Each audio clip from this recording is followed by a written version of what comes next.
គ្រប់ប្រភេទកីឡាទាំងអស់យើងឃើញថាខ្វះមិនបានគឺការកំដៅសេះដុំបាទមុនពេលលេង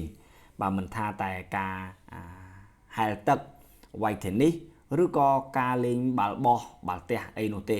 ហើយចំណែកឯការរត់ក៏ដូចគ្នាគឺយើងត្រូវការកំដៅសេះដុំយើងឃើញថាការកំដៅសេះដុំនេះវាមានសារៈសំខាន់ណាស់វាជួយឲ្យការរៀបចំនៅសារពាង្គកាយរបស់យើងហើយនឹងផ្លូវចិត្តរបស់យើងគឺបានល្អប្រសើរមុនពេលដែលយើងចាប់ដើមធ្វើសកម្មភាពអញ្ចឹងមានចំណុចមួយចំនួនដែលខ្ញុំគិតថាជាការល្អដែលបងប្អូនអាចស្វែងយល់ថាតើហេតុផលអីដែលយើងត្រូវធ្វើការកំដៅសេះដុំអញ្ចឹងទី1គឺបង្កើននៅលំហូរឈាម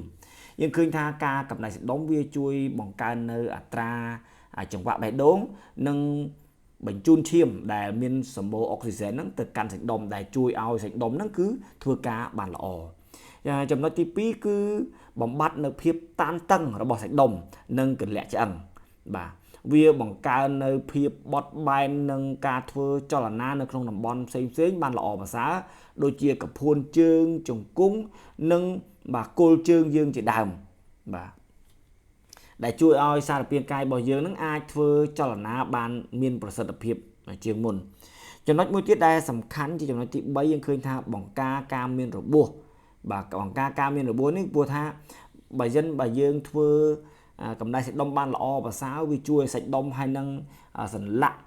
នានានៃសារពាង្គកាយរបស់យើងនឹងវាសម្របខ្លួននិងកាត់បន្ថយនៅហានិភ័យនៃការដែលមានរបួសឬក៏ការរមួលក្រពើអីជាដើមបាទអញ្ចឹងការហាត់ប្រាណនៃការរត់នេះជាទូទៅយើងធ្វើការកំដៅសាច់ដុំរយៈពេលប្រហែលជា5ទៅ10នាទីដោយចាប់ដើមជាមួយនឹងលំហាត់គេហៅថា cardio ឬក៏លំហាត់នៃការទាញសរសៃសរសោង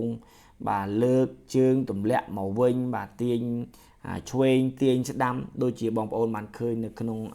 វីដេអូនេះស្រាប់អញ្ចឹងសូមឲ្យបងប្អូនដែលរត់ទាំងអស់គឺធ្វើយ៉ាងណាកុំភ្លេចជាមួយនឹងការកំដៅសាច់ដុំបាទគឺកុំចោលឲ្យសោះបាទកំដៅសាច់ដុំនេះបាទព្រោះថាហេតុផលដែលខ្ញុំបានលើកពីខាងដើមហ្នឹងវាជួយបងប្អូនណាព្រោះពេលខ្លះបងប្អូនចាប់ដើមទៅដល់កន្លែងរត់ភ្លាមគឺបងប្អូនចាប់ដើមរត់ភ្លាមតែម្ដងអាហ្នឹងគឺវានឹង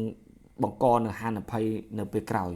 បាទអញ្ចឹងសម្រាប់ខ្ញុំគឺកំដៅសាច់ដុំហើយខ្ញុំដើរអញ្ចឹងខ្ញុំចាប់ដើមរត់នៅពេលដែលខ្ញុំរត់ហើយក៏នៅពេលមុនពេលបញ្ចប់ក៏ខ្ញុំចាប់ដើមដើរដែរអញ្ចឹងនៅថ្ងៃនេះមានតែប៉ុណ្្នេះសូមអរគុណបាទ